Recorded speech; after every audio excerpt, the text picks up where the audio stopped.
سوال، نابالغ بچے کو صف میں کھڑا کرنا کیسا؟ نابالغ بچے کو صفوں میں کھڑا کرنے کا یا صفوں میں ساتھ کھڑا رکھنے کا کیا حکم ہے؟ تو اس کو ذرا توجہ سے سن لیں۔ نابالغ وہ بچہ جو نابالغ ہے، 12 سال سے عمر جس کی کم ہے، 15 سال سے عمر جس کی کم ہے نابالغ لیکن سمجھدار ہے۔ کیا ہے؟ یعنی نماز کو سمجھتا ہے، بھائی نماز کوئی چیز ہے، سمجھدار ہے، بھاگا دوڑی نہیں کرتا، سمجھدار بچہ ہے۔ سمجھدار بچہ وہ ہوتا ہے جو 7 سال یا اس سے اوپر کا ہو، 7 سال یا اس سے اوپر کا ہو۔ تو ان کے لیے شرعی حکم یہ ہے کہ ان کی صف مردوں کے بعد بنائی جائے، ان کی صف، بچوں کی صف مردوں کے بعد بنائی جائے۔ اگر بہت سارے بچے تو ان کی علیحدہ سے صف قائم کی جائے، لیکن اگر ایک آدھ بچہ صف میں کھڑا ہو جاتا ہے تو اب اس کو کھڑے ہونے کی اجازت ہے، جبکہ وہ سمجھدار ہو۔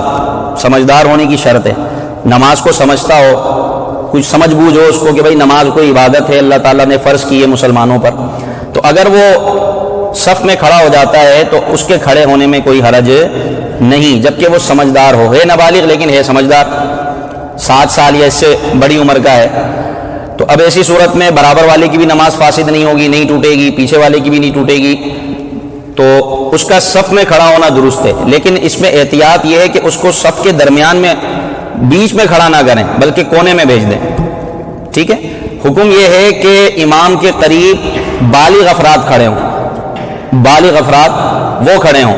اگر ایک بچہ سمجھدار ہے، نابالغ ہے اگرچہ لیکن ہے سمجھدار، وہ صف میں کھڑا ہو جاتا ہے تو اب اس کو صف میں کھڑے ہونے کی اجازت ہے، کوئی اس کو پیچھے نہیں بھیج سکتا، پیچھے بھیجنے کی اجازت نہیں ہے، اور کوئی اس کو پیچھے کر بھی نہیں سکتا۔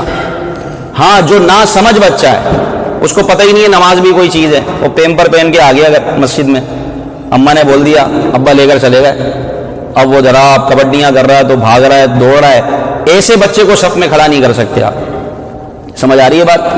کیونکہ 7 سال کے بچے کو نماز پڑھنے کا حکم دیا گیا کہ گھر والوں کو، والدین کو حکم ہے کہ وہ 7 سال کا جب بچہ ہو جائے تو اس کو نماز کی تلقین کریں۔ تو 7 سال یا اس سے بڑی عمر کے بچے کو مسجد میں لا سکتے ہیں، اس کو آپ کھڑا بھی کر سکتے ہیں ایک جگہ پر، تربیت کر کے اچھی طرح سمجھا کے کہ بیٹا نماز اللہ تعالیٰ کی ایک بہت اہم عبادت ہے، اس کو اچھے انداز میں کھڑے ہو کے پڑھنا ہے، ادھر ادھر نہیں بھاگنا۔ تو اس طرح تربیت کر کے آپ لائیں گے تو امید ہے بچہ ایک جگہ کھڑے ہو کے نماز پڑھے گا۔ لیکن جو چھوٹے بچے ہیں جن کو کچھ پتہ ہی نہیں ہے نماز بھی کوئی چیز ہے، ان کو تو مسجد میں لانے کی بھی اجازت نہیں ہے۔ بات سمجھ رہے ہیں آپ؟ ان کو مسجد میں، کیونکہ حدیث پاک ہے کہ مسجدوں کو بچوں سے اور پاگلوں سے بچاؤ، یہ صحیح حدیث ہے، مسجد کو بچوں سے اور پاگلوں سے، کیونکہ وہ شور کریں گے، ان کو پتہ ہی نہیں ہے کیا ہے مسجد بھی کوئی چیز ہوتی ہے، یہاں پر کیا کرتے ہیں۔ ایسے بچوں کو تو مسجد میں لانے کی بھی شرعاً اجازت ہے، لیکن لوگ لا رہے ہوتے ہیں، پھر اگر کوئی ان کو بیچارے سمجھائے تو وہ اس پہ چڑھائی کر دیتے ہیں کہ ہم کیا بچوں کو نماز نہیں سکھائیں؟ ارے بھائی نماز سکھاؤ، پہلے اس کو یہ سکھاؤ کہ نماز پڑھنی کیسے، پہلے یہ سکھائیں اس کو۔ اب نہ سمجھ بچوں کو لے کر آ جاتے ہیں، وہ کبڈی کر رہے ہیں لوگوں کے پیچھے، ابا نماز پڑھ رہے ہیں اور بچہ ان کا پیچھے کھیل رہا ہے۔ تو بہت چھوٹے بچے جس کو پاکی ناپاکی کا نہیں پتا، پیشاب کر دیتا ہے، تو ایسے بچے کو دم کروانے کے لیے بھی مسجد میں آنے کی اجازت نہیں ہے۔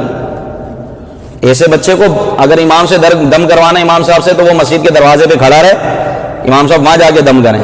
تو بچے کو بھلے پیمپر باندھا ہوا ہے وہ، تب بھی اس کو مسجد میں لانے کی، کہ جو بچہ پیشاب کا نہ بتا سکے، اتنا چھوٹا بچہ، جب بھی اس کو مسجد میں لانے کی اجازت نہیں ہے۔ یہ ہے شرعی مسئلہ۔ تو جو سمجھدار بچے ہوتے ہیں، جیسے یہ بچے بیٹے میں سمجھدار ہیں، ان کو بھی حکم یہ ہے کہ مردوں کے صف کے بالکل آخر میں ان بچوں کی صف بنائیں۔ لیکن اگر ایک آدھ بچہ صف میں کھڑا ہو جاتا ہے کونے میں، تو پھر اس کو ہٹانے کی اجازت نہیں ہے، ٹھیک ہے۔ ہاں میں منع کس کو کر رہا ہوں؟ جو بہت چھوٹے بچے ہیں، آپ سمجھتے ہیں بہت چھوٹے کتنے ہوتے ہیں، جن کو کوئی ہوش ہی نہیں ہے نماز کا، کہ نماز بھی کوئی عبادت ہوتی ہے،